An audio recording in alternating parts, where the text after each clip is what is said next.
Our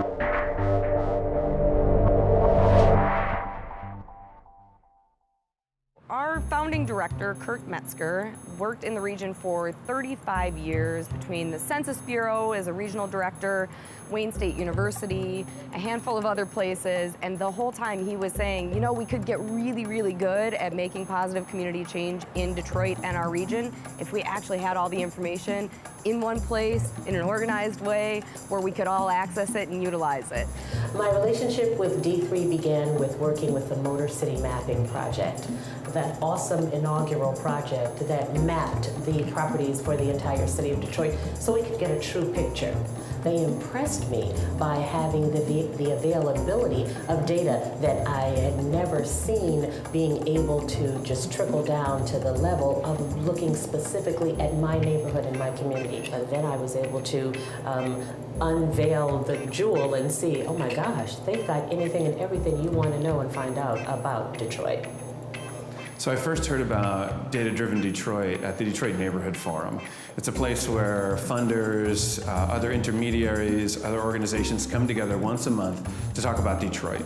And they talk about all sorts of topics, but the questions usually come back to data. What are the numbers? And there was always somebody there from D3 who said, we can do a project on that, or we already have data for that. So the group started to invite them regularly to present their data. And we all became data hungry because of that. And they became the go-to for how things really are. We all have perceptions of how they are, but what does the data really tell us? Yeah, I think one of the biggest projects I've been focused on so far, it really sprung off of the work that I did for my master's thesis on mortgage origination in Detroit. What indicates a good neighborhood? What do different people care about? Some people care about schools, some people care about crime, parks, availability, restaurants in their neighborhood. So we're making more data available for people to make better choices about where it is they want to live, and then being able to look at trajectories that allow people to have better conversations around where neighborhoods are going. So you can have a gut feeling about where you think a neighborhood is going, but when you actually look at data, the conversation becomes a lot more direct, a lot more based in reality of what's going on. You know, nonprofit organizations, community groups across the city and the region are our primary partners, but we also work with universities, governments, philanthropy, businesses, anyone who wants good information. I am a strong advocate for D3, and I'm sharing the information and the data. And when I say on a regular basis, I mean on a regular basis. Just before coming to this appointment, I was in the car talking with someone and reiterating to them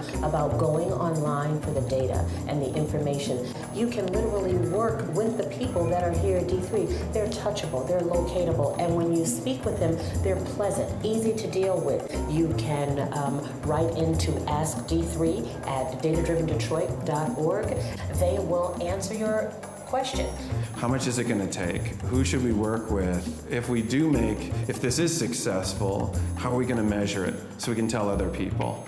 And if we measure something, is it meaningful? Is it meaningful to the residents? And so Data-Driven Detroit has helped us in that process. You know, if we had unlimited resources, all the wonderful things we could do, but that's never the reality. And so where do we place finite resources to create the best impact? And I think data is one of the biggest drivers of good decision making. Data-Driven Detroit. We all need to be more conscientious about using data to drive our direction or drive our decisions, exactly as they're saying, because people can say, well, I think, well, they said, who's the they? But when you're able to look it up for yourself, retrieve the data, retrieve the information, and prove your points and facts, you're going to be able to get better attention from the politicians, from the city council, from the state representatives, all the way up to governor level. D3 and the staff there wake up every morning to make an impact. So we call it an impact organization. And we're grateful to have the opportunity to invest in it. We really are proud partners. So you can find out more about us online at datadrivendetroit.org. You can also often find us out in the community at, doing data workshops, or presenting, even beautiful paper printed maps that we make. We love data visualization. We want everyone to have the data and information they need to make good decisions. We do data so you can have impact.